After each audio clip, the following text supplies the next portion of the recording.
Why do so many young men regret their 20s and how to avoid that? So I have a pretty good life, not amazing, but not terrible. And that's because of some mistakes I made or didn't make in my 20s. I've coached thousands of people in their 30s and I listen to what they say they did right or wrong. I'm also going to summarize some of the evidence base for you out there. So this isn't just my opinion. Okay, so 20s is a critical decade because it's the first decade where you're an adult, the first decade where the decisions you're making are having consequences for your life. Also, if you think about it, every decision you make has consequences for the rest of your life. So the biggest decisions you actually make are in your 20s. So that's true in terms of setting habits for the rest of our life and making big decisions for the rest of our life. So I'm going to break down 5 main areas that I see people make mistakes in. Okay, first one, fitness.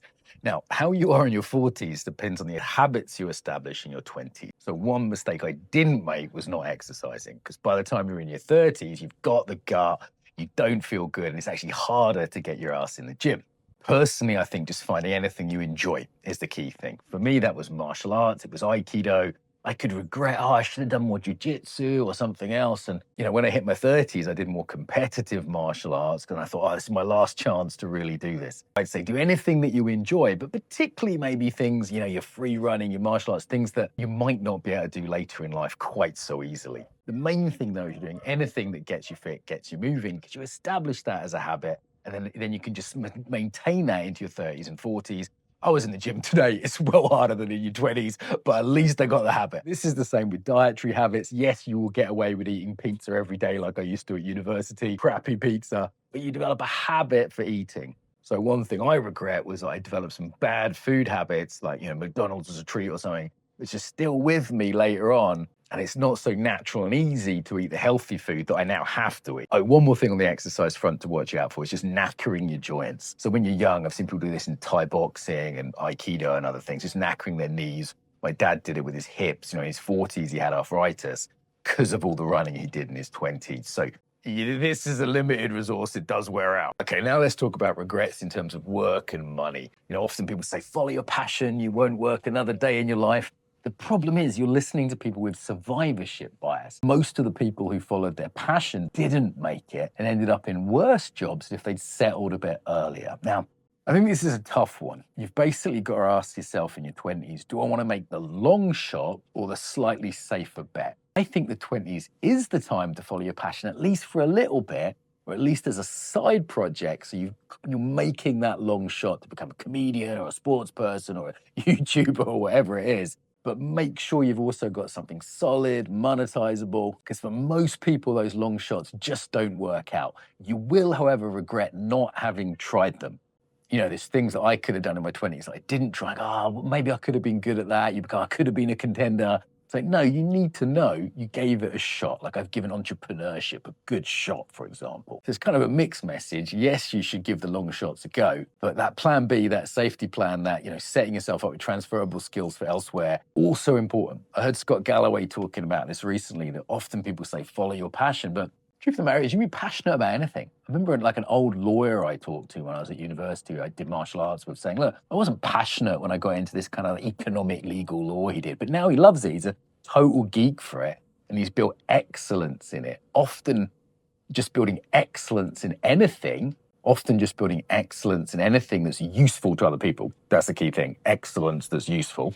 Building some kind of a skill, you will get interested in that thing, you will geek out on it. Therefore, you will enjoy it. You'll enjoy the status that comes with it. You'll enjoy the craft of it. And this is where, when we're young, it's important to have varied interests, to find one or two things that we can then really go into, not just jump around, but really commit to. So one thing I really committed to was teaching. I'm now a pretty good teacher just because I've done 10, 20,000 hours of teaching. That wouldn't happen without the commitment. So I think you can regret specializing too much or not specializing at all. Tricky. Obviously, from the money front, the big regret I hear is I didn't invest. I didn't buy Bitcoin when it was a pound of Bitcoin. Invest early. That compounds over time. This is the absolute basics. Get used to sort of tithing off 10% of your income for savings. For me, it's like I'm not where I should be in my 40s, given the money I've made, because I didn't invest wisely. put too many of it into one asset class, spread it out over a few asset classes. I came from a poor family, no excuses, but I didn't have it explained to me what an asset is in terms of something that makes money. My girlfriend, on the other hand, she's almost my age, and she's got assets working for her that she invested in when she was young, like an Airbnb, which she's renting out. And I didn't get that. So I understand what an asset is. Get some assets, build that up in your 20s. Key thing with work in your 20s is you're going to have an energy that you just won't have later on in life. You're able to pull 6-day weeks, 12 hours a day, 10-day weeks, whatever. I did all that. The work-life balance probably doesn't apply to you in your 20s. Obviously, you've got to be careful of burnout, blah, blah, blah. But yeah, if you want to be in that top 1%, 10%, do expect to have to pull ridiculous work weeks. Yes, work smart, but your 20s is the time to work that level of intensity because you just won't be able to when you're my age. I have to work not exactly a 9 to 5, but more or less. Key thing though, whatever you're doing is get a learning mindset when you're in your 20s because things will change, the industries will change. I think AI will make something redundant, whatever the next thing is. So getting into that learning adaptable mindset in your 20s, actually learning how to learn, means that whatever you get into, you'll be able to shift, you'll be able to move. That's key. One more regret I hear about people actually in terms of work is just treating people badly. Like people walk over people in their 20s and then later on regret it. So the ethical side of things, that's what will keep you up at night when you're older, is how you treated people. And also that's what people will remember, is how you made them feel. Next set of regrets and things that make mistakes people make in their 20s is dating. I was massively promiscuous. I had a lot of fun, but honestly, probably could have caught diseases. I certainly wrecked some sort of reputational things. I had way too much chaos in my life as a result of all that. I don't expect everyone out there to sort of meet their first love at 18 and settle down and get married at 20. I think the ideal, though, is like, I don't know, a student of mine just got married at 25. You've probably only been with a few other women. You found someone nice. Doing that before your attachment system is just broken. Look at Adam Lane Smith on the effects of promiscuity. Has a real impact on your ability to attach and bond with someone later in life. Obviously, marriage is the big one. Who you marry is like 50% of your success. I certainly chose badly just based on, they're attractive. I kind of like them as a person. Do you have the same values? Would your parents and friends match this? Like actually get their agreement? Does this person want the same things as you? If you want kids, are they going to be a good mother? That is absolutely key. Will this person support you through thick and thin? Are they your ride and die?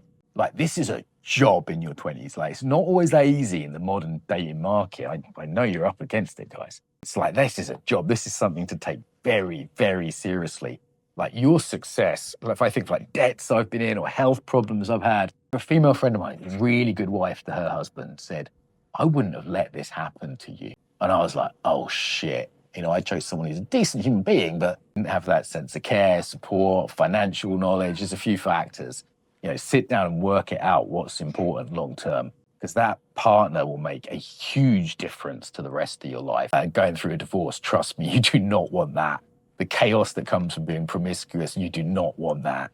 Whether it's abortions or takedown attempts, all sorts of things that can happen. Guys, be careful. Understand that any woman you date can wreck your entire life, and you are rolling the dice every time you date. Next regret I see a lot of people's friends, like having not great friends, losing touch with friends, those friends you make in your teen years and early 20s. If you can keep some in contact with some of them, you might have to leave some of them behind as like your core friendship group you see every day if they're not interested in the same things, their values are different.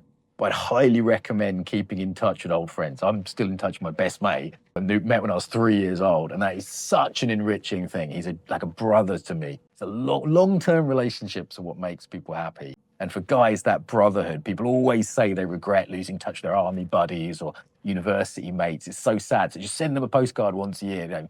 Pick up the phone once a month. Guys, you don't need to talk to them every day, but make a little bit of an effort. Actually put time in your diary for that, or you will regret it. Okay, last set of regrets, people in their 20s, is just addictions. I spent most of my 20s drunk. I think I wasted 10 years of my life. It was like 17 to 27.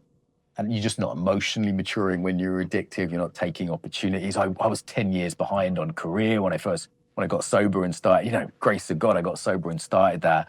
Other people, it's drugs. I had friends that just didn't make it out alive from that. Often in the modern context, it's gaming and porn, just ruining their relationship to women through porn, wasting their 20s gaming. And it's like, well, what does that really give you?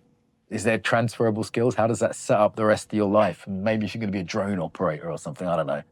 But yeah, just manage your addictions. Finding purpose, finding spirituality really helps with that. Managing your addictions, because if they get their hooks in you in your 20s, you might not get those hooks out. Okay, so from talking to those people, that's what I found. There's some of the main regrets, the main ways to avoid them. Who the fuck am I? You're not going to listen. You're going to do your own thing. But anyway, you're warned.